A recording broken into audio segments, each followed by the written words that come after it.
I just got the message from Spaceghost. The verdict is in. The moment happened. He just came out with his mock draft 2.0, and this is going to be insane. This is going to be amazing. Get ready to strap in. This is why I love mock draft season, baby. Let's freaking go. Spaceghost 2.0. Thanks for doing this, man. He's unbelievable every single year. Watch out, Spaceghost mock draft. You know it's going to be crazy. Let's get into the sucker. And he always seems to get some really good calls every single time, too. There's always something that's like, I look back on after the draft, I'm like, dang, how did he call that pick? I would have came from left field, but let's go ahead and dive right into it. And there's already a try. I've not looked at this mock draft at all, and already I'm shaking up. I'm going a little wild here. Raiders trading up with the Tennessee Titans. We'll see who they come up for. It's Shedeur Sanders. Prime time, baby. Let's go. You're getting their quarterback, Shedeur Sanders. Maybe Dion ends up being the new head coach for this team and the GM. Tom Brady making the phone calls now. He's like, hey, let's go, man. This is no more Al Davis. Get me up here. Mark Davis, come on now. Let's get this thing done. Shedeur Sanders in primetime Vegas. Now, he does have a too, Deion Sanders. And they just... Unbelievable. Current quarterback. I like how you're doing this, Space, because this is pretty cool. You did go out of your way on this one. Just bad enough to select outside the top 5 every year since 2019. Time to take a gamble and go all in on a culture change. Man, I'm just trying to get locked in here. I'm a little bit in shock, a little bit in excitement. I need to dial in and ready to go to analyze this one because Shedeur Sanders would be the guy that hopefully this Raiders team is looking for. Now, I am a little lower in this quarterback class. I like Shedeur, and I'm not worried about the off-the-field stuff. People say, he's going to be a drama queen. He's going to bring Kim Kardashian here, and they're going to have MTV Cribs going out. Actually, that'd be pretty dope, but I do think that Shedeur Sanders is strictly off-the-field stuff. He's a great kid. I listen to him on his podcast. No worries in that regard. I really don't. People need to stop giving him a hard time in his personality life and stuff like that, in my opinion. It's just crazy. Like I said, I think he's a great kid, hard worker. And he's motivated. It's like money's not going to change this guy. If he's number 1 overall pick or wherever he end up getting selected, money's not going to change this guy. He wants to win football games. Particularly talking football, the thing that I worry about Shedeur Sanders and why I don't have a top 10 grade on him or even a first round grade, he's more of a day 2 guy in my opinion, is because the arm talent, the lack of high-end athleticism. I mean, he's able to create plays, but he really struggles with his pocket ability, his pocket awareness. He steps back into the pocket over and over. Man, it gets real bad. He'll take 20-yard sacks, 30-yard sacks even. Those are things he's got to really clean up. And I also think, processing-wise, he's okay. Sometimes he's a little bit slow, and I think that's another reason why he takes a lot of sacks. But obviously, quarterbacks get pushed up the board. Teams like the Raiders, teams like the Browns, and et cetera, Giants are going to be desperate for a quarterback. So I understand why, and I could see the Raiders making that move. And maybe that's the reason Tom Telesco got fired, because he said, look, I'm not willing to trade up. I don't think there's a quarterback worth coming up. And the organization just said, hey, look, no, if you're not willing to do this, we need to go get our quarterback. And if you're not on board with that, then you get out the door and we'll go find somebody who is. So that could be a serious conspiracy theory to why that they let go of Tom Telesco, because he had a really good freaking draft. Why would you let go of Tom Telesco after the draft he just had, potentially getting a Hall of Fame tight end wide receiver, Brock Bowers? So there's a lot of question marks with that. With this pick, though, I understand the logic. Would I do this personally? No. But it's a team that is in a quarterback needy situation, and you have to do it, right? Let's move on, though, to the Cleveland Browns here at number 2, and we get a little less dramatical. Abdul Carter, great pick. This is an A-plus move for the Cleveland Browns. If you can't trade down, then I would absolutely run to the board with either Travis Hunter or Abdul Carter and just call it a day. And I like this one a lot because Myles Garrett, he may end up getting traded in this offseason. I think there's a really good chance of that happening, especially if they say to themselves, look, they're not going quarterback in this class. Myles Garrett's not going to be putting up with Rockin' Bailey's Zappe. Or even if they bring back Jameis Winston, I think that Myles Garrett's going to say, hey, look, trade me. I want to go to a Super Bowl contender. I love the organization, love the time you've spent there in Cleveland, I'm sure, but he's ready to go to a championship caliber team and actually compete for a championship, I would guess, right? I mean, he's a competitor. He wants to win the Super Bowl, and I totally respect that. So you have to go find the heir apparent. And even as such, you could still use more pass rush. Maybe if Myles Garrett comes back, then you go Travis Hunter because they can use more help in the secondary. Plus, as a wide receiver 2, 3 to go along with Tillman. He could be a nice replacement for Elijah Moore. Obviously, Judy's been a beast, but yeah, I like this pick a lot. It just depends on what they decide to do with Myles Garrett. Ultimately, Carter, Hunter, get one of those guys. Don't reach for a quarterback. Figure it out. Go get Kirk Cousins if you can, because he would be really cheap as well. It'd be similar vein to like what Russell Wilson. You can get him to like a minimum deal. Out of the Giants here, number 3, and just getting best player available, best player in the draft. I agree with that. He is a phenomenal prospect, two-way player, and I also love how he's got the additional notes. He's even going with free agent targets out here. I got to step up my game space. You might be taking my job here in a minute, but he's even got the signings out here. You got Andre Cisco and Stephani. I love the Cisco signing. Oh, that's a good one. And they get Diggs in there too as a wide receiver 2, end up replacing Darius Slayton. But Travis Hunter soon to be your wide receiver 2. Obviously, Wan'Dale Robinson in the slot. Oh, I'm rocking all day with that. But Travis Hunter they'd use him in the secondary right away. I think he'd play full-time as a secondary piece because they needed more help in the cornerback room. So I think that would be a dream come true for this team to get Travis Hunter. Don't force the quarterback pick. And maybe they are in the Kirk Cousins sweepstakes because Brian Daboll, he's only going to get one more year. So he might say to himself, look, let's go and get a veteran quarterback because my job's on the line. So I want to win right now. And that's definitely Joe Schoen could be operating in the same capacity. They're both saying to themselves, let's go get a veteran quarterback and then we'll draft the BPA and then maybe we can draft the quarterback on day 2, which that's what I would do. I would draft Cam Ward he's not going to fall to day 2, but you could go get a Jackson Dart, go get a Will Howard and, Jalen Milroe. Go get one of those guys. I'd rather develop somebody on day 2 or even early day 3, Dylan Gabriel, etc., than select a quarterback in the first round in the draft class.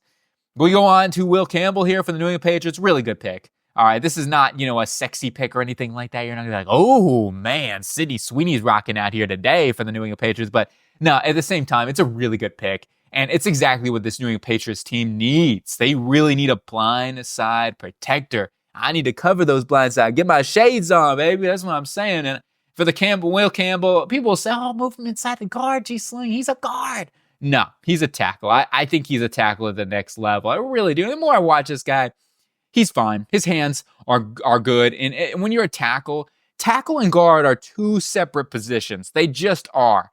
It's not like you can just move from tackle to guard seamlessly. It takes time. And Campbell has the talent to do that if that's what they really need to do, but they need a left tackle. He'll have some limitations, of course, with the lack of length, but I think he will be a very solid starter for whoever gets him. And I think he's the highest floor prospect in this class in terms of his tackle. Now, I'm higher on Josh Connolly Jr. I think Josh Simmons, if it weren't for the injury, I think he's certainly in the conversation to be over Will Campbell. Banks, I'm not as high on Banks as Campbell, but I know some people are, and that's fair too. Ultimately, you need a tackle. You got to protect your quarterback. You can't keep getting smashed in the face. T. Higgins, Josh Sweat, some signings, and then Mike Vrabel. That, to me, is almost set in stone. I think Vrabel's going to go to either the Raiders or the New England Patriots. I think that's really where he ends up. And the Jets aren't going to get him. I'll tell you that right now. And just imagine if you get T. Higgins and Josh Sweat on that team too. Those would be really good signings. T. Higgins, we'll see if they can prime away from Cincinnati. On to the Jags. Air McMillan. Give Trevor Lawrence. Give McMillan another weapon, right? No, give Trevor Lawrence another weapon. Just imagine having Brian Thomas Jr., Tetairoa McMillan. Oh. I'm vibing with that. That is insane. Obviously, Christian Kirk will be coming back next season, but maybe he won't. You never know, right? And that's something with the cap situation where they're in right now, too. Trent Baalke, who is the GM here, which I don't know how Tom Telesco gets fired, but Trent Baalke keeps his job. I mean, I'm sure there's a lot that goes behind the scenes, and Khan must have a great friendship, and I respect that. The loyalty, that is important in the NFL. It really is. Now, there goes to an extent, of course, but at the same time, I respect the loyalty, and there's behind the scenes stuff. Maybe Baalke's he's probably just a good dude. Ben Johnson, though, they get as their HC. I think that's going to happen. I'll tell you right now. Mark Brunell is the OC. Oh, that is a great one there. Oh, Jags classic legend right there. Mark Brunell, the lefty, Swifty lefty. And then DJ Reed. Oh, you stealing from the Jets? You had to do that for me? Oh, yeah, Spaceghost. He knows I'm a Jets fan, too. I see how it is. No, I'm cool with it. He's going to go somewhere else. He's already said, basically, he wants to leave. But going back to this pick, I would lean towards going after, for me, Benjamin Morrison. I'm higher on Morrison than Will Johnson, but I think Johnson would be a really good pick.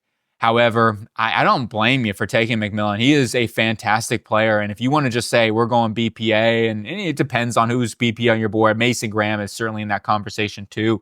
So there's a lot of options for the Jags team. I don't think it's their biggest need. So that would be my one pushback on this is maybe looking at the defense side of the ball might be a bigger area that they have to go after. So that would be my only thing here. But he's a Jags fan, and I respect his opinion on this. McMillan would be fun with Brian Thomas Jr. Woo! On to the kittens here at number 6. I mean, the Titans now. Sure. Anyway, no kittens out here for the Titans. But we need to beef up the trenches so we can get some tough kittens on their offensive line, says Spaceghost. Prepare for trench warfare. This is a little interesting. Now, I love the fact that they trade back. And that right tackle void this season has been a serious problem, right? So Banks would certainly slide over to right tackle and hopefully get them to at least average at that right side spot. So I don't mind this pick for this, especially depending on what they do in free agency. But you're building a roster. Also, he signed Kirk Cousins in this case scenario. All right. So you got Kirk Cousins. You got Will Levis still trying to develop and figure things out there. It says Arch Manning, maybe multiple first-round picks next year. And that would be an interesting one. And I like that move, actually, for the Titans because they have a lot of voids on their roster. I think edge rusher is a big need for this team. I think even you could look at possibly going another wide receiver, like if a Tetairoa McMillan is on the board, just depending on Nick Westbrook-Ikini, if he's re-signed or not. And even if he is re-signed, like they could still use another weapon. So other than Calvin Ridley, they could certainly use some more help in that department. A lot of areas, but that offensive line needs some help. The defense, the edge rushing position needs some help. Obviously, linebacker, they're going to have to figure some things out. Not at this pick or anything like that, but that is definitely a couple of areas that they're going to have to look at. Maybe a safety number 2. Overall, I don't mind this pick. It's definitely not a bad pick. You get offensive line. I'm never going to complain about that pick, especially after trading down and getting another first rounder next year. That would be a win for the Titans, in my opinion. Oh, Minnesota's trading with the Jets. Wait, what? Minnesota? No. What? How far is... What? McCarthy. What? Oh my gosh. Aaron Rodgers, Aaron Pence. So they're just trading McCarthy straight. Oh my, okay, pardon me. I'm just digesting this right now. So the Jets would hire Arthur Smith as the HC. You got Milton Williams. Would that be who the Vikings end up signing? No, the Jets are on the clock technically right now. So they get McCarthy in exchange for now the Vikings who will be on the clock. And they take Ashton Genty. Whoa! Oh my goodness. That is one of the craziest moves that this is the craziest move I have seen. And this is why I love these Spaceghosts. Oh my. And it's a real possibility. It's something I have not even thought about. But what if they re-sign Sam Darnold, give him like a big contract, right? And that's really, the dude's been a beast. Sam Darnold, I know he had a bad game versus the Lions, but besides that, he has been really, really good this season for the most part and has been a key cog. And it's like, do you really want to break that up? You almost say at this point, Sam Darnold's super young. He's only like 26 years old. If that, I don't even know. He's a very young quarterback, still a very, very dude that you have for the next 10 years very easily. So they might roll with it. I could see it. Especially, with more reports and stuff like that, you never do know. This is something that I would think we might start talking about more as the draft season goes along. It's like, and of course, free agency, right? That's going to be really the teller for the Vikings. But this is definitely a real possibility. I think it's more than unlikely. I think that they could just say, let's keep JJ McCarthy for a couple of years, give him the Jordan Love type of treatment, obviously Aaron Rodgers, etc., and just keep him for 3-4 years, keep things rolling along. And I do expect them to bring back Sam Darnold, maybe like on a 2-year deal or something like that, or at least a franchise tag. Wow, that is definitely a bold one. It is a bold take, so I got to give him credit for that because that is way more bold than what I would do. And as a Jets fan too, I don't necessarily hate it. I really don't. I don't know if I'd give up like the number 7 overall pick. That's my pushback. If it's a second round pick, I'm game. I like that a lot. I just don't think I'd give up number 7 overall for JJ McCarthy, even though I like McCarthy and I was high on McCarthy coming out. But I do think that's a little bit more of a risky bet at this point doing something like that. So yeah, we'll see. It's a very interesting scenario for both teams. And I love this pick. I haven't even talked about Ashton Genty, the Vikings, and skull, might I add. But I do think that's a great addition for this team because they want to run the ball, man. Kevin O'Connell's offense really revolves around that play action game. And having a guy like Ashton Genty, teams are going to bite. They're going to bite heavy when you got an Ashton Genty in that box. Obviously, Aaron Jones has been really, really good, but he's been a little banged up too. He's getting older and he's on that 1-year contract. So Ashton Genty is a great pick for the Minnesota Vikings. Wow. I'm going to have to really think about that some more. That's unbelievable. Mason Graham at number 8, though. Let the defense rebuild begin. Great pick. A+. Do I need to say anymore? And a trade for a Debo. Oh my gosh, that would be that's a good addition for them too. I don't know, but that's a double -2 on the actuallys. But Kelvin, you got Kelvin, Khalil Mack. See, look what you did, Space Ghost. You got my tongue twisted right now. I'm such in shock. But Mason Graham would be a really good pick for this team. I just say you go BPA defensive line for the Carolina Panthers, no matter what. Like, you need really good help on that defensive line. Don't force it if there's nobody available. If Graham, Abdul Carter off the board and you're not high on Mikael Williams, James Pierce Jr., Jalen Walker, etc. Anyway, I love this pick here for if Mason Graham's available, I'm running. And New Orleans, Cam Ward, home of the Super Bowl, Mardi Gras coming up. A lot going on in New Orleans. Let's make things even crazier. Cam Ward. Oh, wow. And see, I did a mock draft early in the season where I said, hey, let's go ahead and just draft a quarterback. And I do like that for this team a lot. I really do. And especially at number 9, that's when I can kind of get on board with some of these quarterbacks, especially for this New Orleans Saints team. You can let Cam Ward sit for a season behind Derek Carr. I would still keep Carr in this scenario, but I think that it would be really, really good to draft Cam Ward, let him develop, get some of those bad habits out of his game. He doesn't have to start right away. You go out and you don't spend any money in free agency, spend $0. I love that note because they need to just reset. I've been saying, Mickey Loomis, come on. I'm not saying you have to tear the team apart, but sometimes you have to do just a reset. You need to just, get your cap situation in control like the Rams did. It takes about 2 years, but when you do it, you get yourself in a better situation. And look at where the Rams are at right now. Cap-wise, financially, as a football team, way better. You got to know when it's time to reset. And Mickey Loomis just doesn't understand that right now, I feel like. So go get younger, get cheaper. I think this is a great move, actually, and something that if Cam Ward is available, this would be something I would really entertain for this New Orleans Saints team. Moving on to the Chicago Bears, it's offensive line. That's the way to go, right? And whether it's Ariante Ursu, which this one, I'm a little lower on Ariante Ursu, but I know there's a lot of big-time scouts that love Ariante Ursu and have him top 15 in this class. It was like Dane Brugler and all those guys really, put the stamp on this guy, and he's powerful, right? He's super powerful. And I know I talked earlier with Will Campbell, well, man, you don't move guys inside a tackle. It's not the same. Urshry is a guy I kind of like as a guard just because I feel like he's a little bit of Mekhi Becton. Put him on the inside. Let's let him be a brute force. And his lack of lateral agility at times, too, is some stiffness there. I mean, he's not super stiff, especially for a guy that's 6'6", 330 pounds. He moves well for that size. But, yeah, we'll see. I mean, he certainly has tackle size. And they just need offensive line. But whether you move him inside the guard or keep him at tackle, those are certainly both on the table for Ariante Urshry. And you look at this, Bears allowing 68 sacks. That's all you need to hear, right? I mean, that is easy day one improvement. 68 sacks, that's like 4 sacks a game they're allowing. That's horrible. On to the 49ers here. Will Johnson, I love this one. Major slide for this draft's number 1 cornerback. You re-sign Brock Purdy, retool with young talent through the draft, such as Will Johnson here. Good pick, really good pick. Obviously, Charvarius Ward, what he's meant to this team is going to be a tough loss if he ends up moving on. He's already kind of unfortunately talked about that with all he's faced and whatnot, that he may just move on from memories and all those sort of things, get in a better place for him and mentally got to do that. That's important, man. You can't, take him into account as good of a football player as he's been and whatnot. You also have to get to the mental side and how challenging that can be. So wish him the best, but you got Will Johnson here with DeMar Lenore and Bernardo Green. You got yourself a great tandem of young corners in that secondary. So I really like that pick. That's just BPA.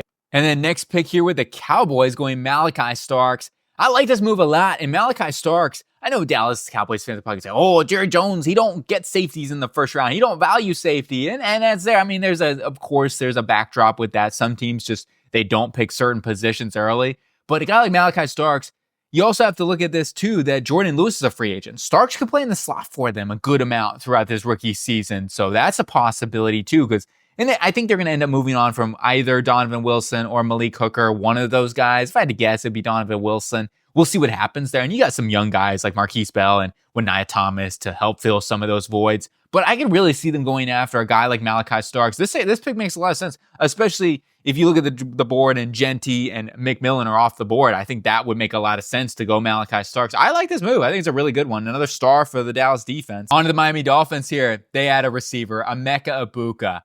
Wow, yeah, so if Tyreek Hill gets traded, watch out, right? Now, they might look for some more speed. Maybe you go with like a Luther Burton type, but I like Emeka Egbuka. I think he's a higher floor receiver, too, than Luther Burton. Burton has more upside with his athletic profile and his yak ability, but Egbuka just does everything that you want a receiver to do. And I think he's going to be like a consistent 800 to 1,200 yard type of guy. So getting him to pair along with Waddle's speed, I think this will be a really good 1-2 punch. You sign Cam Robinson in free agency and also Hollywood Brown. Okay, so, oh my goodness. Whew, what are you doing out here? Hollywood Brown, Emeka Egbuka, and Jalen Waddle?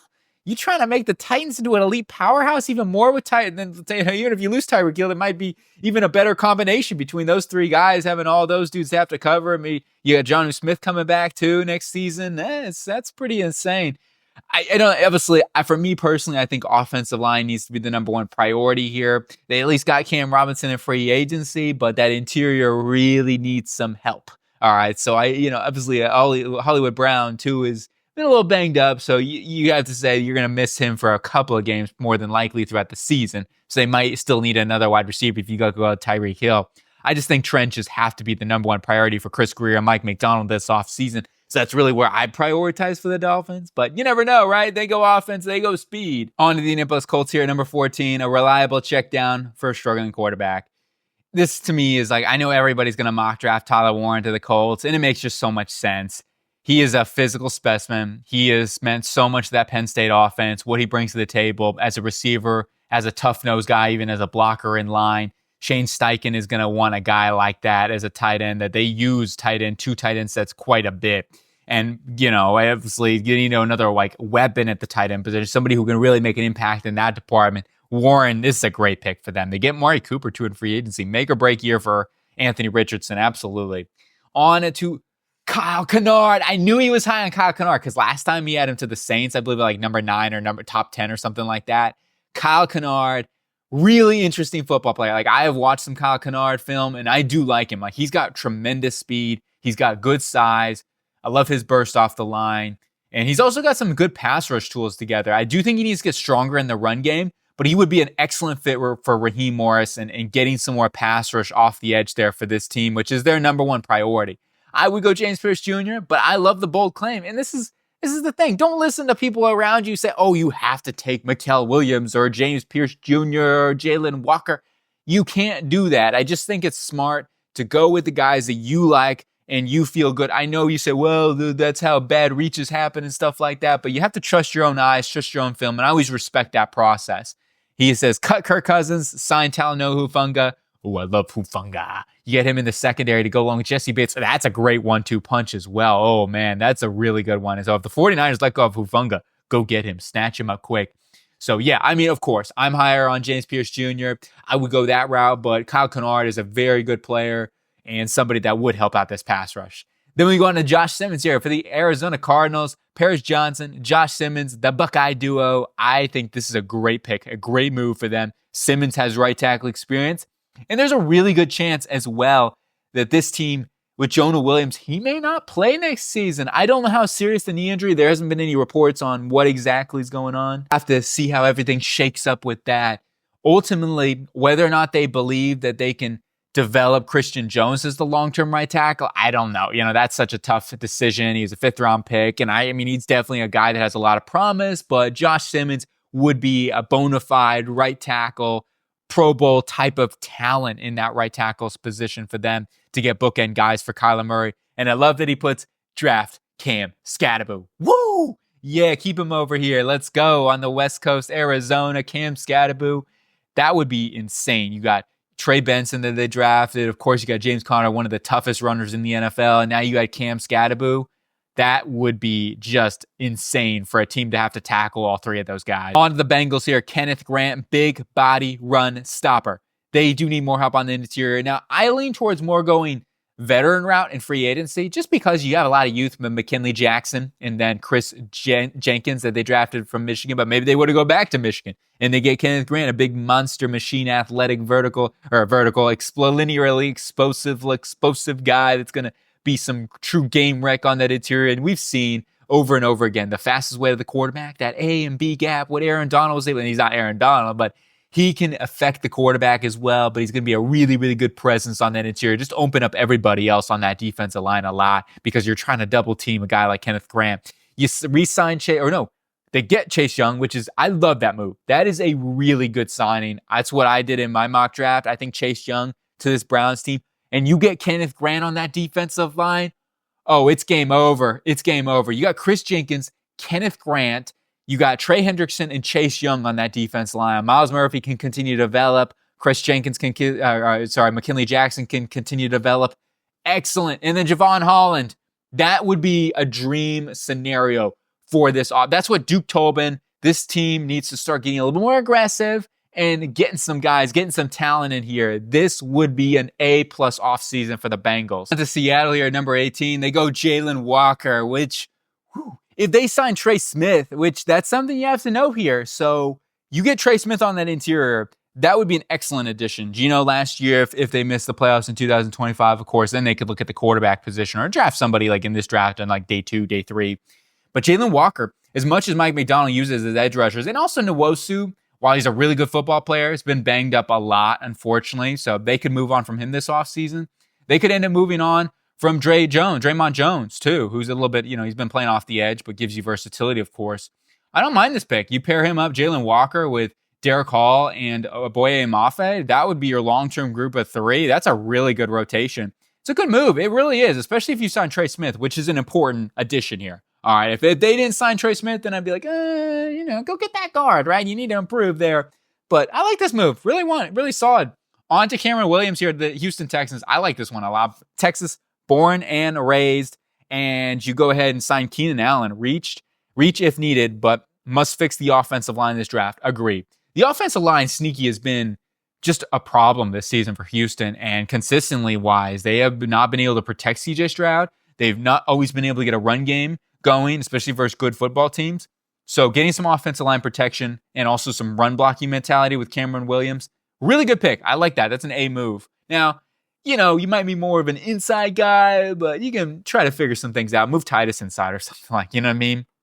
On to Colston Loveland to the Denver Broncos, a potential to be the next great tight end. They get Rasul Douglas and Tez Johnson later. Oh yeah, that's because Bo brothers. That's going to be like for you got to do that, right? Hopefully they do that. I would love that. Anyway, this is a really good pick for the Broncos. Go get another weapon in that tight end room. And with their receivers stepping up, you get Tez Johnson later. You got guys, of course, Cortland Sutton, Vele, Marvin Mims, and also, who am I blanking? Troy Franklin on in the room. So you got some guys all helping out in that wide receiving room, and get Colston Loveland as that beast tight end that Sean Payton knows how to use. Sign me up. On to the Bucs. Number 21, a powerful edge rusher and run defender, Nick Scorton. They get Carlton Davis back. Oh, what if they re-sign Carlton Davis? Look, Carlton Davis, they should have never let him go. Let's just be real. But we'll see if he wants to come back or not.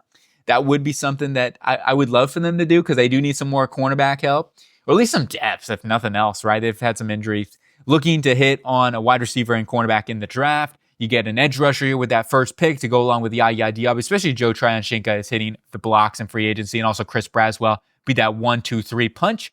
Nick Scorton, really good player, because he also gives you inside-out versatility too. On to the Pittsburgh Steelers, Luther Burton III. Give some help to the wide receiver room, which is weak. They re-signed Russell Wilson. They also re-signed Justin Fields and Najee Harris. You got to do that, absolutely. So I like this one a lot, and Luther Burton is exactly what this team needs. They need a guy that can give them some yak ability, right? George Pickens really ain't doing that. And then Roman Wilson should definitely help them out when he gets fully healthy. But and Austin's been a good football player too. However, adding a guy like Burton and his speed and athleticism would be really beneficial for Russell Wilson, Justin Fields, whoever is quarterbacking this football team. And lack of weapons and injuries have been such a big problem for this team throughout the entirety, especially the back end of the season and the losing stretch that they've been on. So the Rams here are Wyatt Millam, offensive tackle, maybe end up moving inside the guard. So that would be my only disagreement on this one. It says re-sign Joe Noteboom, draft cornerback depth early. That's definitely a big need for them. I would go Ben Morrison. If he's on the board here, I'm taking Morrison. Obviously, if he comes back, then you got to deal with that. I would even take Siobhan Revel too at this point. I like Millam. I think he's a good football player, but I do have some concerns whether he's a tackle. So if you're trying to draft a tackle, I would go Josh Conley Jr., who's on the board right now. That's who I would take. And then that or Morrison or Siobhan Revel. I'd go with one of those guys. So I do have to push back a little bit on this pick. As much as I like Millam, I just think he's probably more of a guard. The lack of footwork is something, even though he's really powerful and I think he'll fit very, very well on the inside. He's a really good player, though. I like him a lot. It's just I think for this team, you're probably looking at more of a true tackle / a cornerback in here, like Benjamin Morrison or Siobhan Revel would be really cool. Mikael Williams, this is a Gutekunst type pick. You know, he loves some edge rushers, draft and develop type of players. He's a super young player too, so they go defense is young and unapologetic. You get Byron Murphy in free agency. Okay, all right. So if you lose Eric Stokes, you get Byron Murphy in here to pair him up there with Jair on the Alex side. Carrington Valentine has some depth. Obviously, Nixon in the slot. You draft player type similar to the current roster. Absolutely, that's what they do, man. And Mikael Williams, like I talked about earlier, he just fits that Gutekunst style. And they do need more passers. They've been a little consistent in that regard. I mean, I feel like they've gotten a little bit better as the season progressed, but it is something that I do think that they need to add to this football team, at least in like a day two capacity. I think they could also use like an interior player as well, like a big guy. You know, a Kenneth Grant would be really cool too. To the Bolts, they go Caleb Johnson, getting the horses to pull the cart.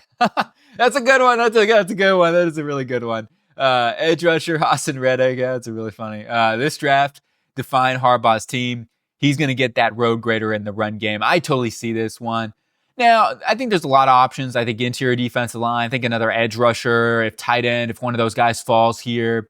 So we'll see who's BPA, who's on the board between a lot of those positions. But if I had to take a guess, I think those are kind of your positions you're looking at. And I could see them going running back. I think that's definitely in the card. Go get yourself a horse to pull the card out here. I'm cool with it. On to Ben Morrison. This is an A-plus move. They signed Malcolm Kuntz. Need to hit on the wide receiver drafted in this draft. Agree with that. They do need to get another wide receiver. But if you get Ben Morrison to pair along on the outside with Marshawn Lattimore and then Sandra still in the slot, Mikey, oh man, that's an elite secondary. I love Benjamin Morrison. I think he's a top 5, top 10 player in the class. I have no problem taking him even top 10, even with the hip injury. He is just a sticky corner. I like him over Will Johnson. I would take him over Will Johnson. If I was the GM, I know you're like, oh, here we go. But if I was the GM, I would take Benjamin Morrison over Will Johnson. That's just what I would do. Worth taking the dispute despite the injury risk. And I get that. That's something that you have to vet it. You have to understand. Oh, we got a Giants trade. And I think I know what's going to happen here. It's Jalen Milroe. It's going to be the Giants getting themselves a quarterback. Get that fifth-year option, projected potential. You got to chase that, and I don't know what that cost would be. I'm guessing it'd probably be like a second rounder or something like that. I mean, you're moving up like 6 picks or something like that. So, yeah, maybe even a third rounder, something like that. Great move. I don't mind this one personally. I know people will say, oh, you should have just taken Cam Ward with your pick, but I would rather go Travis Hunter and then get Jalen Milroe at the back end of the first round to get that fifth-year contract. So, ultimately, I actually like this move better. People will disagree with that, and that's fine. Everyone's got their own opinions, but I actually like this move for the Giants. I thought this is a really good draft. He's got so much upside. He really does. You got to have the right developer, and you got Brian Dable, so hopefully he can get the best out of Milroe. And then we go on to the Vikings here. Number 28, they go get Walter Nolan. Great fit. You pair him up on there on that defense. If Brian Flores keeps this job, I think this would be a really good one next to Harrison Phillips. And no matter what, they need more help on that interior, especially a pass rusher like a Walter Nolan with his athleticism. Absolutely. He's gotten stronger this year. That's definitely helped to his statistics this season. He's very explosive. He's tough for guards to deal with, like face up. Now, guards that can get their hands on him quick and shoot, that's something he needs to work on with his counters, but really definitely a very good athlete, and it's going to help out this Skull team on that defensive interior, which is a big need. Cornerback also could be a big need, right? And then maybe a running back as well. Definitely options. On to the Bills, and they go with the Jihad Campbell, get an elite linebacker room, and this guy is so silky smooth in coverage. He's an athlete, man, 6'3", 247 pounds, and he just glides across the field. He can play edge rusher too. He could even be a Von Miller understudy. I think this is a really good pick. And they've dealt with so many injuries, obviously Matt Milano. They've got some guys, so I'm not ready to give up on those dudes or anything like that, but I do think Jihad Campbell would give them a lot of different roles. So I'd be really good with this pick. I like Campbell a lot as a prospect. I think he's a first-round guy. On to James Pierce Jr., the edge rusher, Philadelphia. If he falls here, then I will just be disgusted. I mean, I'll be disgusted. Howie Roseman does it again. He gets another steal in the draft.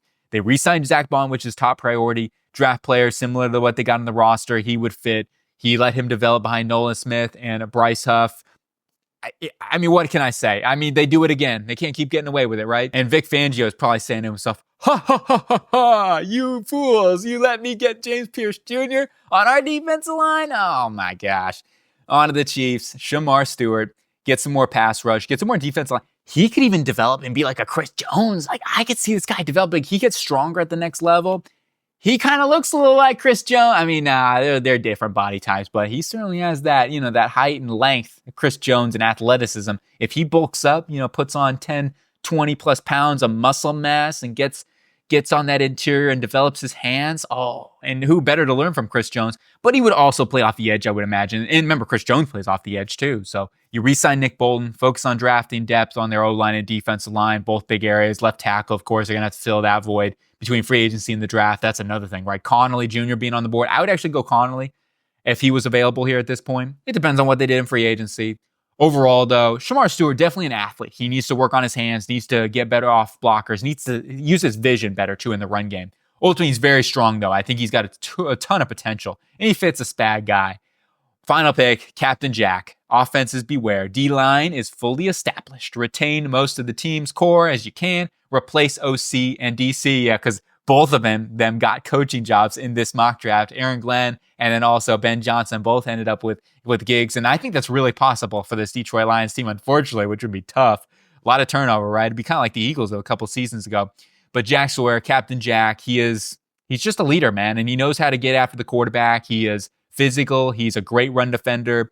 He may not have the elite upside. He just doesn't have the bend, but he can run through guys. And he definitely has that handcrafting ability to get off blockers and block shed in the run game at a high level. Good pick. It's a very solid pick. You know what I mean? It's not like, oh my goodness, it's crazy sexy or anything like that. You know what I'm saying?